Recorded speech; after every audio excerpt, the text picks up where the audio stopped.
Hi everyone, today I'm going to show you how to sketch a tuk-tuk, step by step, using line and watercolor.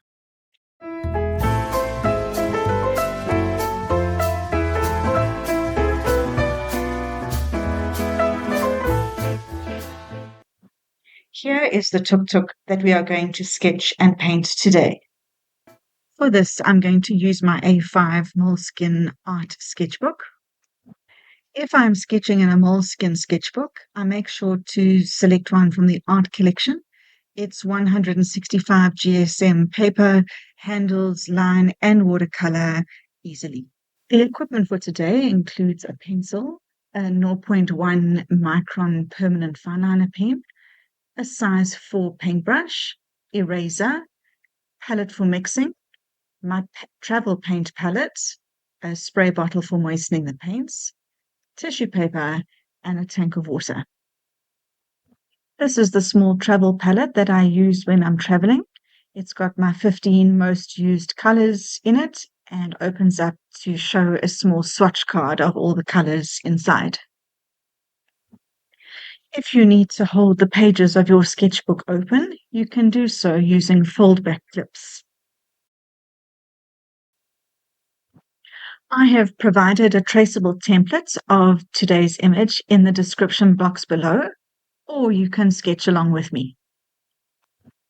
So I'm going to start by sketching an outline of the tuk-tuk in pencil. I will start with the roof of the tuk-tuk as well as the light on top. I think I need a few guiding lines just to make sure that I fit the whole image on the page. So I'm just going to fill in where the bottom of the window is, the bottom of the tuk-tuk, and then the front light and fender. And then the left and right-hand sides of the main body. Now I'm going to slowly start building this image up bit by bit. I have chosen this front-on view of the tuk-tuk to draw today just because it is a little bit easier as far as perspective is concerned than if I had chosen possibly a more oblique angle. The left and right-hand sides of the image are pretty similar to each other, and I don't need to worry too much about angles or perspective.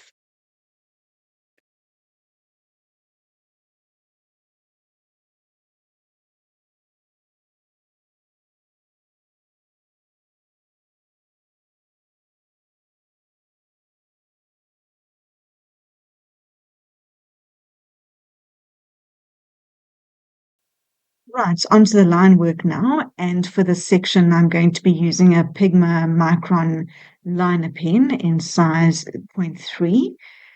Although in hindsight, after having a look at the image, I wish I had rather done it in a slightly thinner pen, possibly a size 0.1.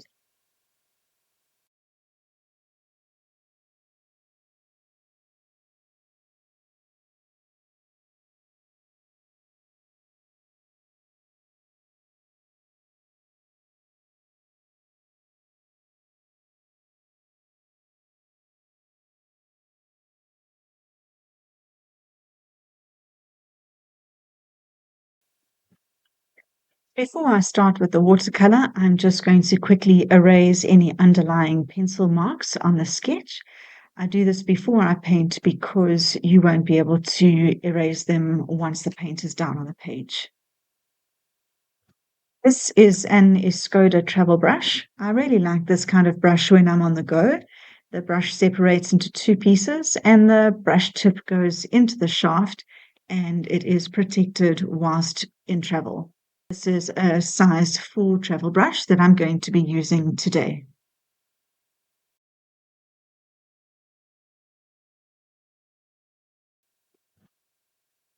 I'm just spritzing the paints with a little bit of water just to activate the watercolor and get them ready to start painting. I think for the roof, I'm going to start by mixing up a very weak solution of sepia.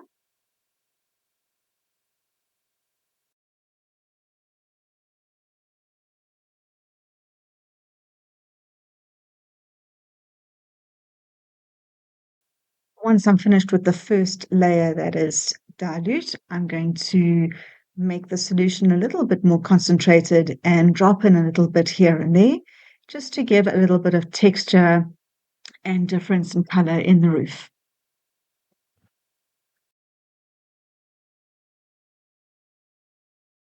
For the main body of the tuk-tuk, I'm going to mix up another weak solution, this time of ultramarine.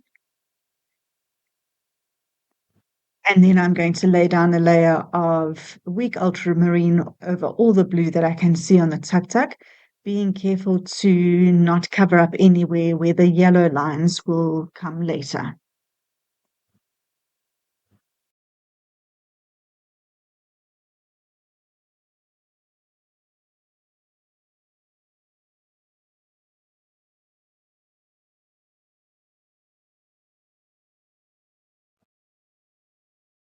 Whilst the blue is still damp, I'm going to take a slightly more concentrated mix of the ultramarine and drop it in the areas that I can see the color is darker.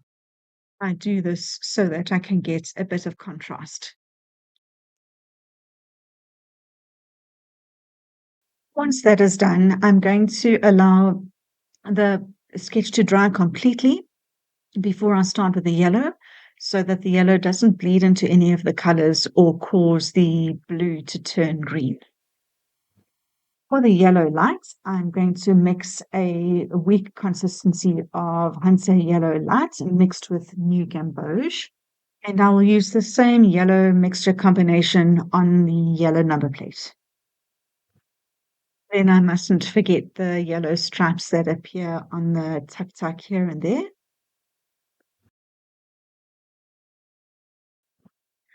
For the marigolds, I'm just going to thicken up the yellow mixture with a little bit of new gamboge and then add a touch of orange by adding some perylene red.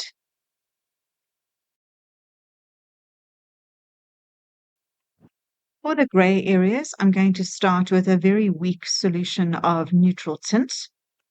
I don't want to do this first layer too dark because I'm going to come in with another layer that's slightly more concentrated. So I'm going to make sure to start off really light. Now that the first layer of gray is down and the paper is still a little bit damp, I'm going to go in with a second layer of gray in a slightly thicker consistency to get a bit more contrast. Starting with the darkest areas of gray that I can see. And then I'm going to spread the solution slightly using just water.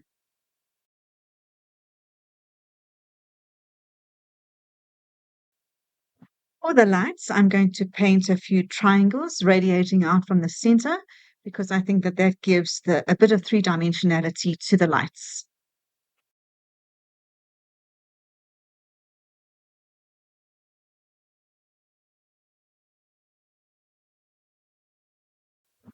Now I'm going to add a second, slightly darker layer of gray to the hood just to get a bit of a curvature look to it. And then just add some blue over here.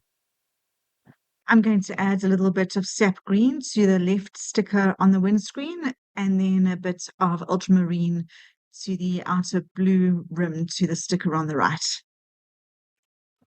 Now I'm going to use neutral tint just to do the grey upright poles as well as the rim on the windscreen and the windscreen wiper. Okay, I want to get a bit of a three-dimensional look to the seat cushion. So I'm going to start with a very thick concentration of grey at the bottom and then use water to spread it out to try and get a bit of a curved look to the cushion.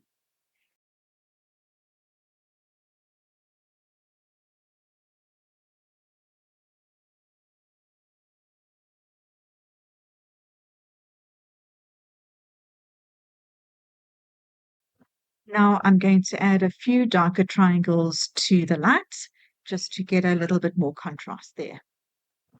And the same for the smaller lights on the side. Now I'm going to mix up a very weak solution of Rose Madder Permanent, just to drop in a little bit of pink onto the inside of the sticker on the window. I'm now going to work on the shadow area on the ground. For this, I could easily use a solution of neutral tints. That would work just fine.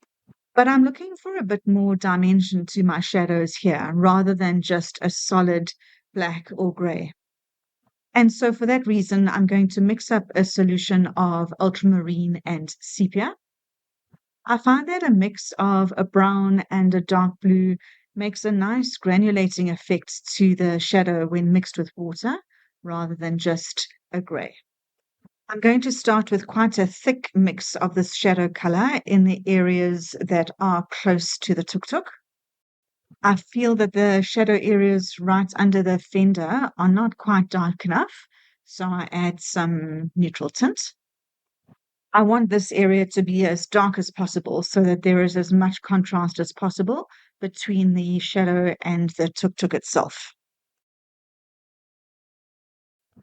I'm going to lay down a bit of water a distance away from where I've laid down the shadow color so that I can pull the water back to meet the shadow color so that we get a nice bleed. Now I'm just smoothing off the edges with a damp brush. And I'm just going to add a bit more of the shadow color close to the tuk-tuk because adding the water has made the shadow color in this area a little more dilute. And I know it's going to dry lighter than the color I see now.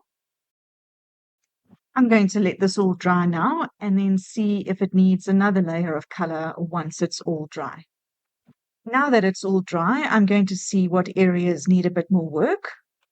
I think that the marigolds could have a bit more contrast to them, so I'm just going to mix up a little bit more of the orange color and just drop it in here and there on the marigolds.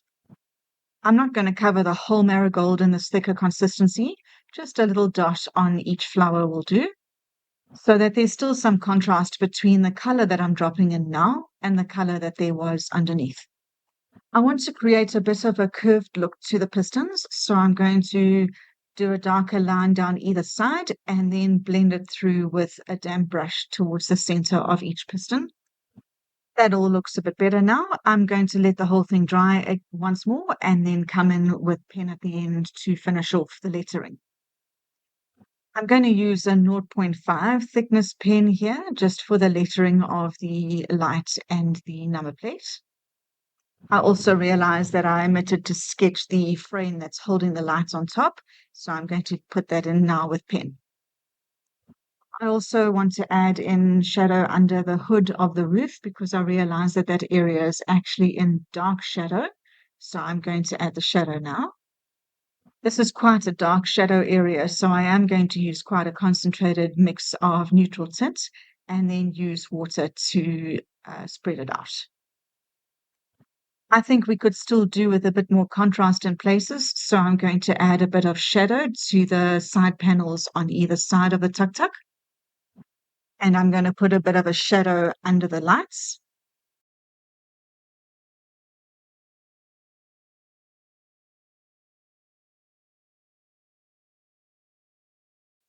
And then I think we could do with a little bit of a shadow under the number plate as well. I think that the yellow of the number plate is a little bit too bright, so I'm going to do a watery overlay using a shadow color just to dull that yellow down a little bit. There we go. The paint is dry and I'm happy with the outcome. I then went and added a little bit of text just to complete the page in my journal. If you found this video useful, please click the like button below and hit the bell icon to subscribe. You will then get a notification when new videos are shared. And do let me know in the comment section what you enjoyed and what you would like to see more of. Until next time, bye.